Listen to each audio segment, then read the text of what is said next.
Bonjour tout le monde, vous écoutez un podcast qui s'appelle Le Miroir Tranquille, un podcast sur la philosophie et la spiritualité, la méditation.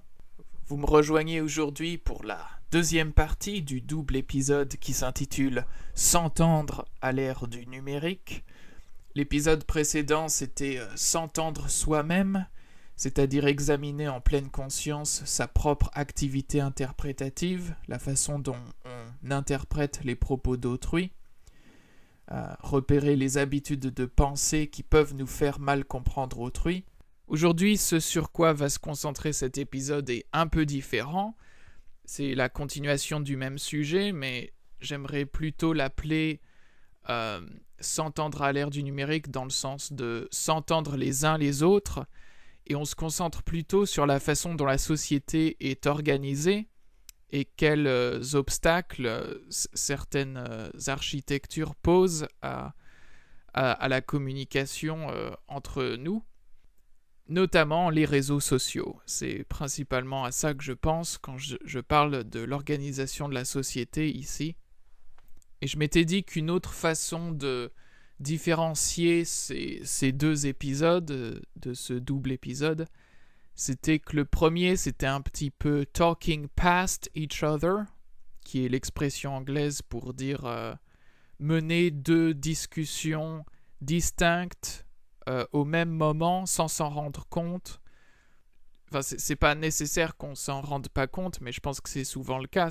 On parle à quelqu'un et on ne parle pas de la même chose. On mène deux discussions différentes en même temps et souvent on s'en rend même pas compte. Ça, c'était pour l'épisode précédent et son insistance sur s'entendre soi-même, s'entendre ce qu'on apporte dans la discussion et quelle est notre orientation dans la discussion. Tandis que l'épisode d'aujourd'hui serait plutôt désigné par l'expression anglaise, encore une fois, talking over each other, qui veut dire essayer de parler plus fort que l'autre, essayer d'interrompre sa prise de parole ou de l'envelopper. Et bien sûr, les deux choses, talking past each other et talking over each other, peuvent se passer en même temps, mais il y a quand même une distinction ici. Et du coup, talking over each other, ici, ça désignerait tout ce qui fait qu'on veut faire taire autrui, subsumer sa prise de parole sous la nôtre, la dominer, la domestiquer. Et on va voir aujourd'hui ce qui, dans l'organisation un peu sauvage des réseaux sociaux, entre en collision totale avec notre attitude naïve, la façon dont on approche les propos d'autrui, ce que j'ai appelé dans les épisodes précédents l'attitude naïve acontextualiste, et que ici on va voir que c'est une sorte de réalisme naïf. Et d'après William McLean, cette collision devrait faire exploser notre façon de penser, l'herméneutique devrait faire exploser les présupposés de l'herméneutique classique. Commençons donc l'épisode véritablement. Je voulais commencer par deux exemples auxquels j'ai pensé et qui permettraient vraiment de donner le ton et de comprendre toute l'ampleur du problème.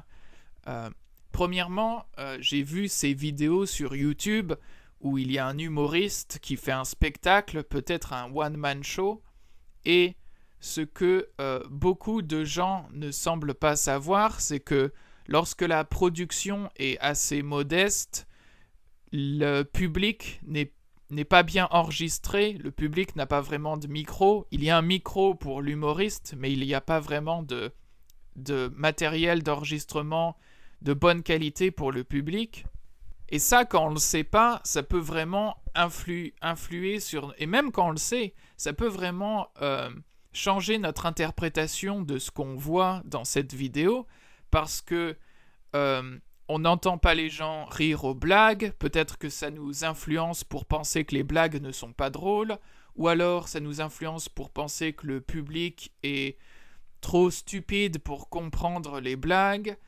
Il y a aussi le fait que le timing est complètement modifié parce que, bien sûr, l'humoriste va faire des pauses ou des mini-pauses pour ne pas parler quand le public rit trop fort, parce que c'est pas là qu'il faut dire la chute, il faut dire la chute de la blague quand le public peut l'entendre. Sauf que nous, comme on entend à peine le public, on ne comprend pas ses choix de timing, alors qu'on les comprendrait si on était dans la salle à ce moment-là. Donc voilà, je trouvais que c'était un exemple intéressant parce que c'est clairement quelque chose de complètement accidentel, un cafouillage technique, et on peut très bien pressentir qu'il y a un millier de choses comme ça, quasiment invisibles, qui sont les paramètres de la situation et dont on ne se rend même pas compte. Un autre exemple auquel j'ai pensé, et cet épisode ne va pas être que des exemples, c'est juste pour sonder un peu la profondeur du problème, parce que c'est juste des petits exemples.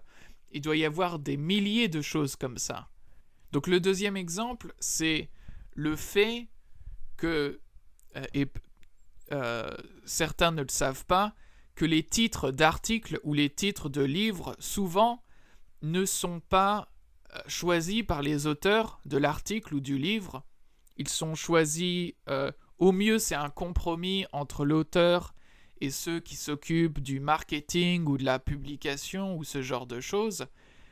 Et par conséquent, il y a parfois des titres qui sont aguicheurs et plus aguicheurs que informatifs quant au contenu de l'article, peut-être même au point de contredire le contenu de l'article ou de donner une fâcheuse impression du contenu de l'article. Si bien que souvent, quand je vois un titre d'article, personnellement, je l'exclus de l'acte de communication de l'auteur de l'article.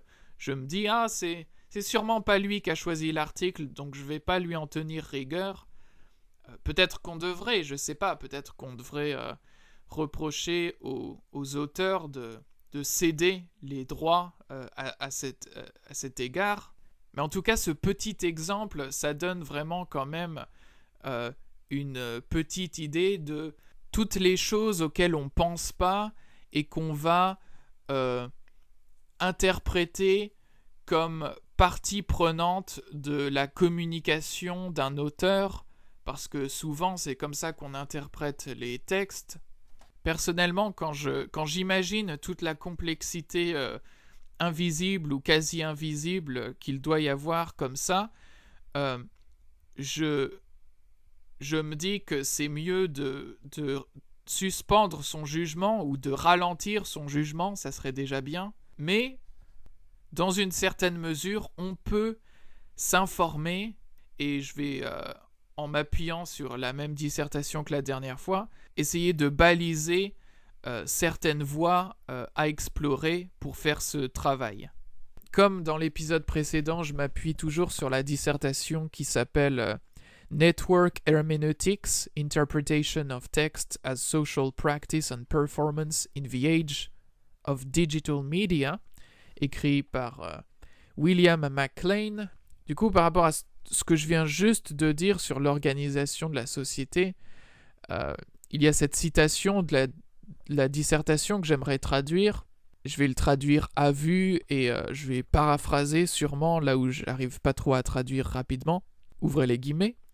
Puisque l'activité interprétative est située socialement, ce qui peut influencer une pratique interprétative ou une performance interprétative, ça peut être des choses comme les structures discursives, la nature des chaînes de communication, ainsi que l'identité des personnes et des groupes, ou bien encore des contextes institutionnels ou des contextes technologiques. Je vous avoue que je ne sais pas ce que l'auteur veut dire par structure discursive. Je pense que discursif, ça veut dire discours, et donc il parle peut-être de la culture, de la façon dont on parle, peut-être de la tradition, ou peut-être des structures logiques du raisonnement. Donc je ne sais pas exactement de quoi on parle ici. Peut-être qu'une structure discursive, c'est par exemple l'idée qu'à un discours, il faut une introduction, un milieu et une conclusion. Donc je ne sais pas, mais voilà, les discours. Peut-être les traditions, peut-être la façon dont on fait les choses la plupart du temps, et la façon dont on imite les autres. Les chaînes de communication, ça m'a l'air plus clair, c'est par exemple Twitter, la limite du nombre de caractères sur Twitter, les forums où quelqu'un poste un premier post qui est la référence de toute la discussion, où ensuite il y a plein de posts qui suivent le premier et qui se réfèrent au premier, et que la discussion porte sur ce premier post qui est le sujet de la conversation. Bien sûr, les identités de groupe, les identités des personnes, ce qu'on veut projeter, ce qu'on veut affirmer comme valeur, les relations entre les groupes et les personnes, et les contextes institutionnels. Pour moi, c'est clairement une situation où il est possible d'aller à un événement organisé par une institution, et cette institution a une tradition, et tu ne connais pas cette tradition, et donc tu comprends mal ce qui est en train de se passer, parce que tu ne sais pas que tout le monde est sur la même longueur d'onde, et donc sont d'accord pour se livrer à un même exercice, mais pour quelqu'un qui n'est pas initié, ce n'est pas évident qu'il y a cette entente entre les participants, et donc cette négociation du consentement qui s'est fait en coulisses. Donc il est possible de mal comprendre, de se dire « Ah, ça se fait pas ce que cette personne a dit à cette autre personne », sans savoir qu'il y a une sorte d'entente implicite entre ces personnes. Je pense par exemple au roast en Amérique, les trucs où les humoristes se moquent d'autres humoristes, mais ils sont tous d'accord pour le faire, et donc se moquer des uns des autres. Et pour ce qui est du contexte technologique, j'ai donné l'exemple du public qui n'a pas de bon micro tout à l'heure. Bon, peut-être que c'est un exemple, c'est peut-être technologique que de nom, parce qu'il y a un micro, parce qu'il y a un enregistrement. Il y a peut-être des exemples plus riches et plus intéressants de contexte technologique. Mais je vous laisse y penser par vous-même. Donc, William McLean, c'est quelqu'un qui veut refonder l'herméneutique générale, cette science de l'interprétation, soit art de bien interpréter, soit étude de la façon dont on interprète les propos des autres, et il veut se laisser dicter des leçons par la modernité, par le 21e siècle et l'ère du numérique, l'avènement du numérique au 21e siècle, et peut-être un peu avant. Mais je suis né dans les années 90, donc je n'en sais rien personnellement. J'ai peu de souvenirs de jadis, avant les années 2000. McLean estime qu'il y a 3 présupposés fondateurs ou fondationnels, en tout cas au fondement, je trouve pas le mot, donc au fondement de l'herméneutique classique, disons, et 3 présupposés qui sont problématiques, qui ont toujours été problématiques, mais qui étaient moins... C'était moins facile de repérer leur nature problématique à une époque où, étant donné la façon dont la communication était organisée, mass media ecology, dit McLean, l'écologie de médias de masse, en masse, qui désigne, si j'ai bien compris, notamment le monopole de la communication culturelle, et qu'on peut opposer aujourd'hui aux réseaux sociaux et à la participation démocratisée à la communication culturelle. Dans ce contexte historique, ça avait plus de sens de croire en ces présupposés, mais aujourd'hui, la façon dont la communication numérique est mise en place, organisée, c'est beaucoup plus évident que ces présupposés ne sont pas bons. Et les 3 présupposés en question, je vais les lister avant de les expliquer un par un. Le premier, c'est l'épistémologie du réalisme textuel. Le second, c'est le modèle interactif d'engagement textuel. Et le troisième, c'est le couple texte-interprète et ses jeux de pouvoir. Sa lutte de pouvoir entre le texte et son interprète. Commençons par l'épistémologie du réalisme textuel. La croyance dans le réalisme du texte. D'après l'auteur, et là je vais citer / paraphraser, on croit qu'un texte est entre guillemets réel lorsqu'on croit que c'est quelque chose dans le monde, je suis en train de citer, quelque chose dans le monde avec des traits discernables, des caractéristiques discernables, et qui existe indépendamment de nous et de notre expérience de ce texte. Le texte est entre guillemets réel si on pense qu'il a des... Là c'est moi qui parle. S'il a des attributs inhérents, une signification inhérente, objective, et si le texte a des limites clairement définies. Alors pourquoi est-ce qu'un texte aurait besoin de limites? Pourquoi est-ce qu'on devrait limiter un texte? C'est parce que c'est l'idée que le langage porte secours à lui-même. Par exemple, si je fais une erreur, là, tout de suite, je peux me rattraper et dire « Ah, c'est pas ça que je voulais dire ». Et même si c'est pas une erreur, je peux dire un propos obscur et puis le clarifier plus tard. Et du coup, il y a la question qui se pose, voilà, si je dis quelque chose là tout de suite, est-ce que, pour interpréter ce que je dis,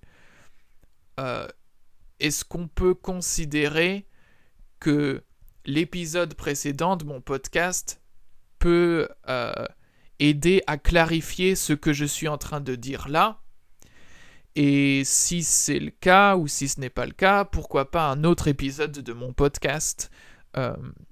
Est-ce que je peux créer comme ça un texte à interpréter en associant tous les épisodes de mon podcast, ou est-ce qu'au contraire, on devrait dire « Ah non, c'est une unité avec des limites bien définies. Là, il dit quelque chose, on va pas puiser dans un autre épisode pour comprendre ce qu'il est en train de dire là. » On voit bien que sur Internet, les textes n'ont pas de limites clairement définies.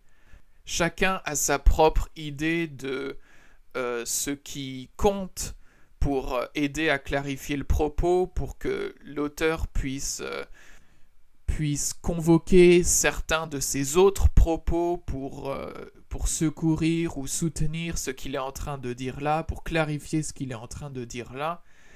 Encore une fois, c'est un problème qui a toujours été... Enfin, la Bible, par exemple, il y a plein de livres et il y avait plein de débats sur quel livre devait être admis canoniquement dans ce qu'on appelle la Bible. Certains livres ont été rejetés, d'autres ont été acceptés. Est-ce que le Nouveau Testament aide à comprendre l'Ancien Testament et inversement, réciproquement, je veux dire qu'est-ce qui aide à mieux comprendre quoi? Une partie du texte aide à mieux comprendre une autre partie du texte, mais quelle est la limite de cela? Et il n'y a pas de limite clairement définie, en fait. On aurait pu le remarquer avant l'ère du numérique, déjà avec les débats sur la Bible, mais maintenant avec Internet, c'est encore plus évident qu'il n'y a pas de limite bien distincte Donc dire que le texte n'est pas, entre guillemets, réel, ce n'est pas dire que c'est une hallucination, mais c'est plutôt dire que c'est plutôt une rencontre qui est réductible aux paramètres de la rencontre, et personne n'a la même rencontre avec le texte, et ça ne nous fait pas sombrer dans le relativisme, mais on doit juste comprendre que les gens ont tendance à estimer qu'ils ont une bonne compréhension de ce qui compte canoniquement pour comprendre le texte, alors qu'en fait, ce canon est tout à fait contingent et c'est juste leur rencontre particulière, idiosyncratique avec le texte. Et l'auteur de cette dissertation nous met en garde contre les façons subtiles dont cette manière de penser repointe le bout de son nez, même quand on pense l'avoir exorcisé. Par exemple, pour paraphraser la dissertation, il y a des gens qui vont dire d'accord, il y a une multiplicité d'interprétations sur le texte, mais c'est parce qu'il y a quelque chose dans le texte qui inspire cette multiplicité. Il y a de l'ambiguïté, il y a quelque chose qui joue avec notre esprit, qui arrive à mais c'est quelqu'un qui... Et bien sûr, dans une certaine mesure, c'est vrai, mais on risque de retomber dans ce réalisme naïf quand on dit voilà, il y a ce texte avec des limites clairement définies et il y a ces attributs objectifs inhérents à ce texte bien défini, clairement délimité, qui produisent cette multiplicité de rencontres différentes, d'interprétations différentes. Il faut faire attention à ça du coup. Bien sûr, il peut y avoir des délimitations de textes qui semblent étranges, ou même, je pense qu'il faut dire qu'il y a des délimitations de textes qui ne sont pas bonnes, mais si elles ne sont pas bonnes, c'est suivant les critères de l'interprète lui-même. Il essaye de faire quelque chose avec son interprétation, il a certains critères qui lui permettent de savoir s'il arrive à interpréter comme il voudrait le faire, et c'est par rapport à ces critères tout à fait personnels que son interprétation peut échouer, que sa délimitation des textes peut être stupide, ou erronée, disons pas stupide, mais erronée. Par exemple, il pense que il y a deux auteurs qui ont un même nom, par coïncidence, et l'interprète pense que le texte numéro 1 peut aider à comprendre le texte numéro 2, sauf que il part du principe que c'est un même auteur qui a écrit ces deux textes, alors que ce n'est pas vrai. Là, la délimitation, l'interprétation échoue à partir de ce que l'interprète voulait faire, pas à partir d'une norme objective de quelle était la bonne délimitation du texte. Mais en soi, ce n'est pas scandaleux de se dire, voilà, il y a deux textes d'auteurs différents, et ce premier texte aide à comprendre ce second texte. C'est tout à fait possible. Je vais traduire une autre citation. Alors, ouvrez les guillemets. Les textes ne sont pas des hallucinations. Ils existent et ils ont des propriétés. Là, je vais passer quelques phrases. Et plus loin, l'auteur écrit mais même si les textes existent et ont des propriétés, pour l'herméneutique en réseau, cela ne veut pas dire que l'interprète peut simplement trouver et décrire le texte dans sa nature inerte. Et là, je suis en train de paraphraser parce que ce que je traduis par nature inerte n'est compréhensible qu'avec beaucoup d'explications. Bref, c'est pour ça que je parlais d'une rencontre. C'est, à mon avis, l'image qui est la plus pertinente à opposer à cette sorte de nature inerte bien délimitée. La deuxième prémisse de l'herméneutique classique que l'auteur critique, c'est le modèle interactif d'engagement textuel. Ça, j'ai trouvé ça difficile à comprendre, mais du coup, au début, le modèle interactif d'engagement textuel, je pensais que ça désignait le fait de, par exemple, de laisser des commentaires sur un article, et puis l'auteur de l'article y répond, et ça influence ce qu'il va écrire dans le prochain article. D'ailleurs, je vous rappellerai mon adresse email à la fin de l'épisode pour que vous m'écriviez. J'ai envie d'entendre parler de vous. Ou encore l'interaction, ça pourrait être le fait de cliquer sur j'aime, de vous abonner. Pas vrai ? Mais ça, appelons ça le modèle participatif, c'est plutôt une objection contre le réalisme du texte. Par exemple, on peut très bien imaginer une vidéo postée sur YouTube qui est destinée à un public imaginé par l'auteur qui prend la parole, sauf que la vidéo fait le buzz, ce qui n'était pas prévu, elle devient très célèbre et elle est promue à une situation différente qui fait qu'elle atteint un plus large public, ce qui n'était peut-être pas prévu à la base. Et ça, cette destinée de la vidéo qui fait le buzz, c'est presque comme si quelqu'un l'avait prise et l'avait mis sur une autre plateforme et l'avait sortie de son contexte. On est toujours sur le même site internet, mais le contexte a radicalement changé en raison de la participation du public qui regarde la vidéo, qui clique sur j'aime, qui s'abonne et qui laisse des commentaires. Mais ce n'est pas ça le modèle interactif d'engagement textuel ici. Ça désigne en fait ce qu'on appelle généralement le cercle herméneutique ou les cercles herméneutiques.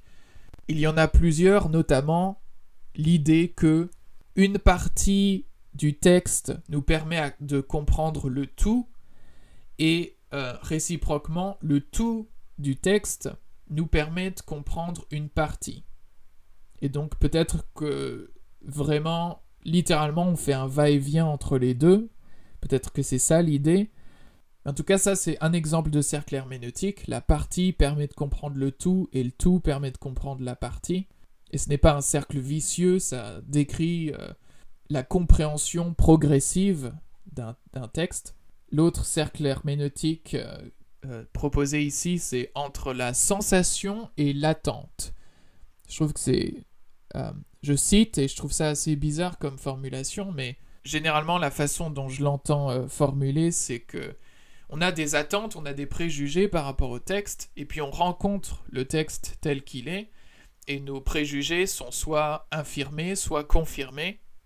Et à mon avis, c'est pour ça que c'est pas un cercle vicieux, c'est qu'il nous faut des préjugés pour commencer à comprendre, il nous faut des attentes, disons, par rapport au texte, mais ces attentes, elles peuvent être déçues, elles peuvent être modifiées, ce qui fait que c'est une compréhension progressive et pas un cercle vicieux. Mais je décris tout ça, mais l'auteur le critique et le réfute.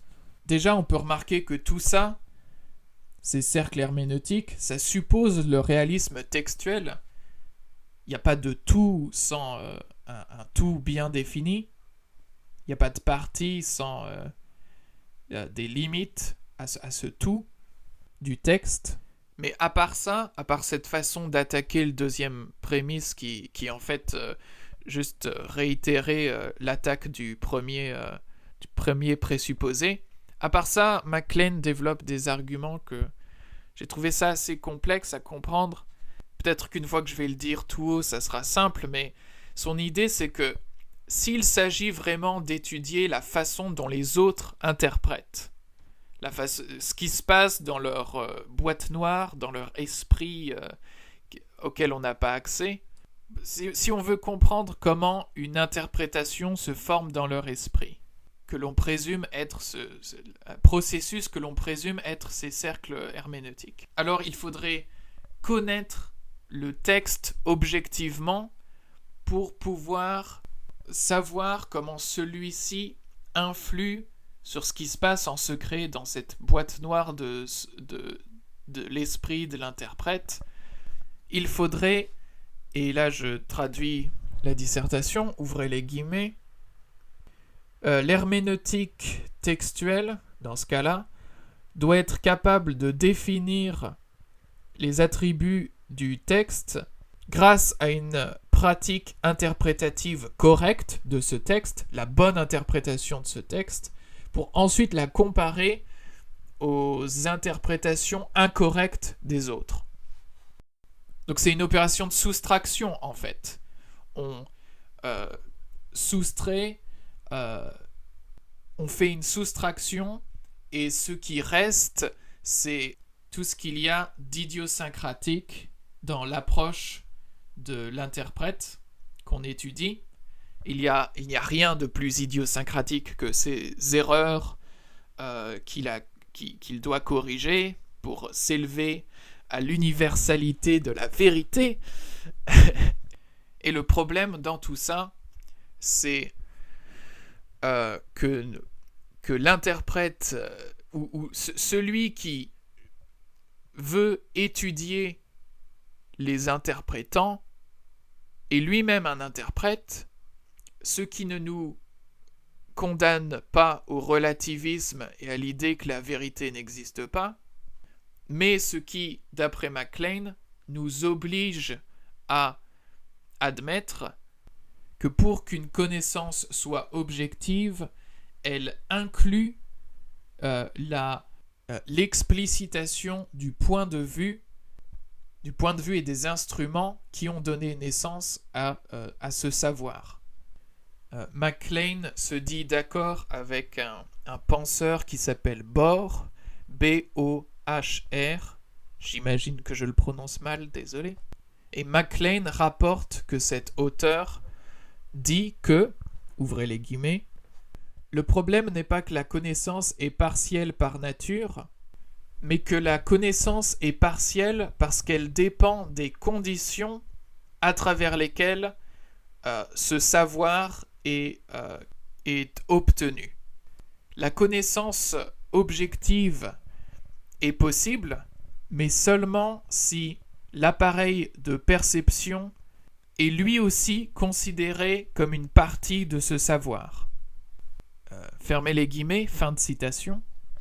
Voilà, tout ça pour dire qu'il n'y a pas un point de vue ultime meilleur que les autres, à partir duquel on peut faire des interprétations objectives, ce qui permettrait, en comparant les mauvaises interprétations et les bonnes interprétations, de révéler l'interaction entre l'interprète et sa position idiosyncratique, et d'autre part, le texte objectivement délimité et défini.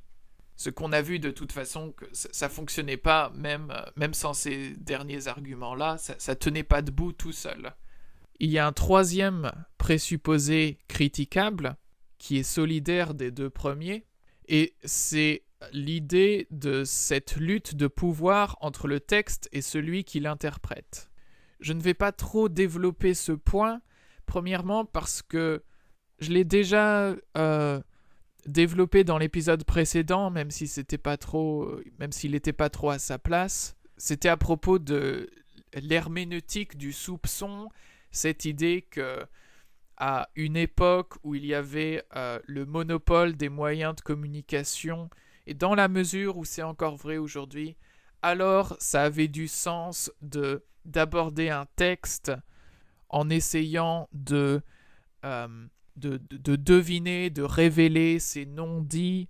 Par exemple, dans l'herméneutique soupçonneuse communiste, en tout cas dans une de ses variantes, il y a cette idée qu'un texte qui loue la dignité du travail, l'authenticité de la personne qui travaille, un interprète soupçonneux va détecter tout le poids des conditions économiques, des gens qui veulent perpétuer ce statu quo économique d'exploitation par le travail, en faisant croire que c'est la plus haute dignité humaine. Sinon, il y a l'herméneutique soupçonneuse freudienne, l'idée que le texte va cacher les désirs de l'inconscient, mais on peut deviner les désirs de l'inconscient derrière la sublimation. Donc MacLean dit que voilà, même si il y a des analyses de ce type qui ont sûrement été pertinentes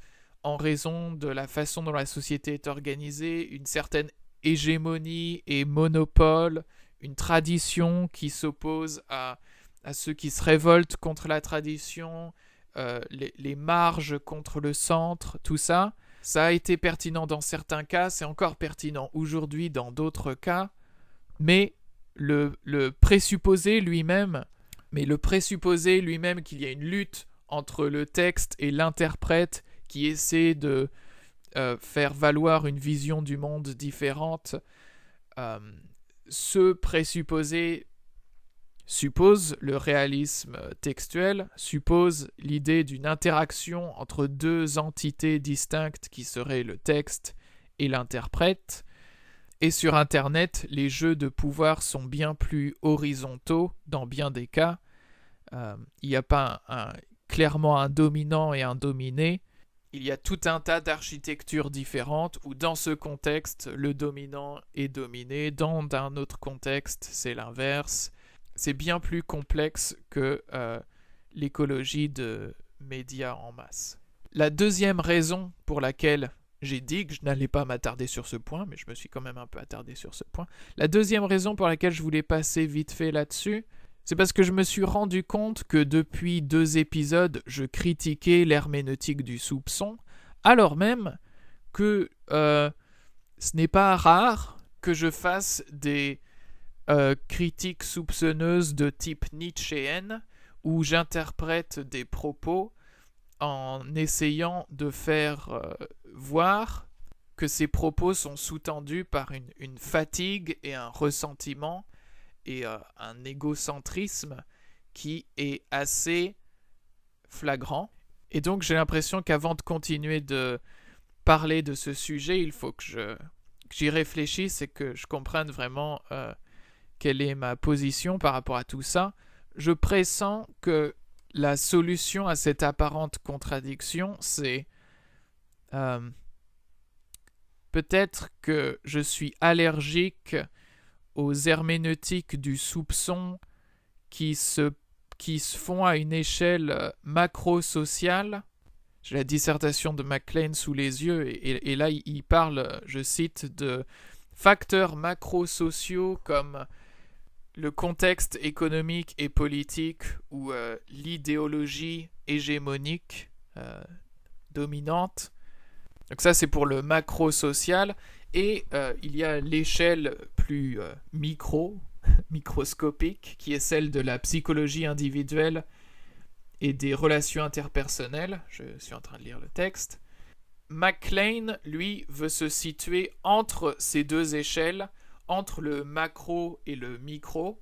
C'est là que son herméneutique en réseau opère. Et j'aime bien cette position, et je me demande si... Bref, je disais juste que je suis un peu allergique à toute herméneutique du soupçon au niveau macro-social. Et pour ce qui est du niveau plus proche de nous, la psychanalyse freudienne, ça ne me parle pas du tout. Mais je ferai peut-être un épisode sur mes soupçons nietzschéens. Il est temps pour moi de conclure cet épisode. Pas de dire au revoir, mais de faire une vraie conclusion philosophique. Au tout début de l'épisode, j'ai mentionné l'importance de chercher les paramètres de la situation, des paramètres quasi invisibles qui influencent notre interprétation. Alors maintenant, on voit 3 pistes, 3 directions dans lesquelles chercher à fouiller toutes ces installations numériques. On a 3 présupposés réalistes naïfs qu'on peut abandonner et c'est autant de pistes à explorer pour essayer de trouver ces paramètres qui influent notre interprétation aussi sûrement qu'un public qui n'est pas bien enregistré au microphone ou que la méconnaissance du marketing et est-ce que l'auteur écrit le titre de son article? Non, pas la plupart du temps non. Donc, le premier présupposé qu'on écarte pour trouver un nouveau champ à explorer, c'est le réalisme textuel, cette idée que le texte aurait des limites bien définies et donc des attributs inhérents, objectifs, qu'on peut déterminer objectivement d'un point de vue ultime.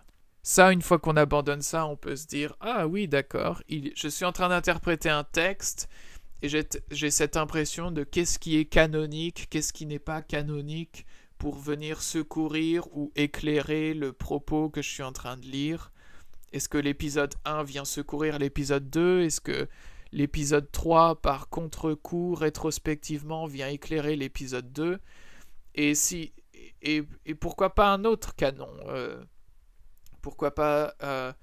et du coup, voilà, avoir cette ouverture d'esprit par rapport à la rencontre qu'on peut avoir d'un texte. Et une fois que s'effondre le réalisme textuel, s'effondre aussi toute idée d'une interaction entre texte et interprète, et donc de lutte de pouvoir entre texte et interprète. Ce n'est pas dire que ces trois choses ne sont jamais plus ou moins le cas, mais c'est juste dire que c'est pas des dogmes infaillibles. Je conclurai cette série d'épisodes en disant que, à mon avis, puisque penser, c'est parler, interpréter un propos, c'est déjà lui répondre. Et je dis pas ça en faisant une distinction entre une simple compréhension pure et une interprétation. Non, il n'y a que la compréhension qui est synonyme d'interprétation, et interpréter, c'est déjà répondre à la personne qui nous parle. Et en ce moment, je suis assez convaincu par l'idée qu'une interprétation ne peut être mauvaise qu'à partir des critères qui la motivent, pas à partir de normes extérieures à son projet. L'interprétation doit être, qui est une réponse, doit être à la hauteur des besoins qu'elle essaie de communiquer, et c'est tout. Ensuite, il est probable que dans la plupart des cas, l'un des besoins en question, c'est de bien comprendre son interlocuteur, c'est-à-dire, j'aurais pas dû dire ça, c'est de produire une interprétation du propos de l'interlocuteur de telle façon que si l'interlocuteur entendait cette interprétation, il serait d'accord avec cette interprétation, il pourrait l'approuver comme une bonne représentation de sa pensée. À mon avis, la plupart du temps, c'est ce qu'il faut viser avec une interprétation. Mais c'est peut-être pas un absolu, c'est peut-être comme la reine aux échecs, la dame. La plupart du temps, c'est une bonne idée d'éliminer la reine de l'adversaire quand on joue aux échecs, et de conserver la sienne de reine, mais il y a des cas où si on peut gagner, si on peut faire échec et mat, si on peut éviter un échec et mat, il faut absolument sacrifier la reine. Avant, je pensais que la bonne interprétation des propos d'autrui, c'est forcément celle qui essaie de déterminer ce que l'auteur a voulu dire, et pas a vraiment voulu dire dans les tréfonds de son inconscient, mais a voulu dire, et si on lui parlait, il pourrait dire « oui, je suis d'accord avec ton interprétation de mes propos ». Tandis que maintenant, même si je crois que c'est souvent la bonne attitude à avoir, je reconnais que c'est pas nécessairement toujours le cas. Les trois présupposés que critique MacLean, ils ont l'air assez abstraits et académiques, avec leurs noms comme l'épistémologie du réalisme textuel, le modèle interactif d'engagement textuel. Tout ça, ça a l'air assez abstrait et académique, mais il y a une raison pour laquelle ce sont les présupposés de l'herméneutique classique. C'est parce que pris ensemble, c'est ces trois présupposés qui sont solidaires entre eux, qui vont ensemble. Pris ensemble, ils sont une attitude réaliste, naïve, que je décrirais comme acontextualiste, et c'est une attitude qu'on a au quotidien et qui empêche de repérer la nécessité de s'intéresser à la position de son interprétation et à la position de sa prise de parole, les deux étant intimement liés. Pour traduire une dernière citation de MacLean, et la paraphraser, ouvrez les guillemets. Parmi ces facteurs psychologiques qu'il faut étudier, l'écologie textuelle perçue mérite notre attention. Donc l'écologie textuelle imaginée, perceived. Donc c'est ce qu'on imagine être l'écologie textuelle. L'écologie textuelle désigne les cartes mentales, les cartes de relation entre les textes et les types de textes, comme les genres, les époques, les auteurs, etc.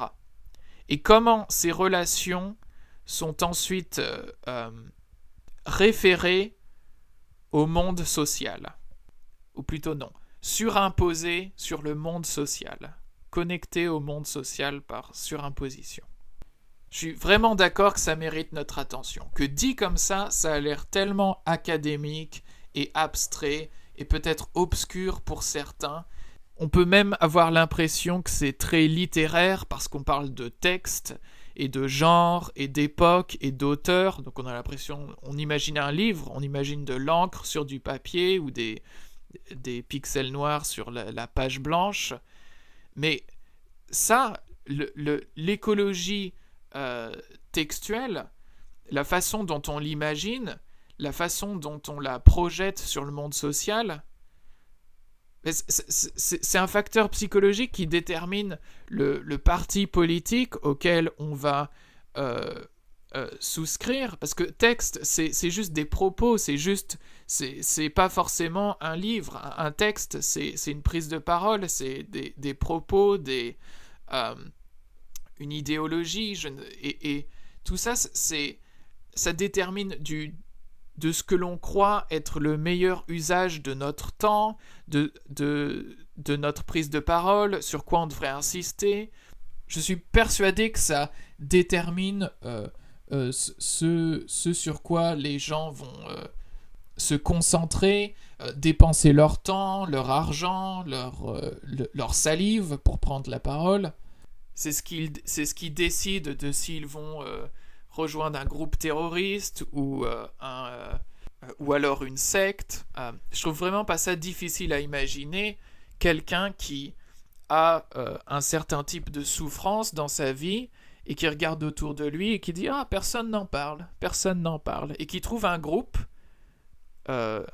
qui peut être, encore une fois, une secte ou un groupe terroriste, et qui dit « Ah, eux, ils parlent de ce qui me dérange. » Et il n'en faut pas plus pour faire dérailler toute une vie, complètement tordre sa vision de la société, de comment elle est organisée, de diaboliser l'adversaire imaginé.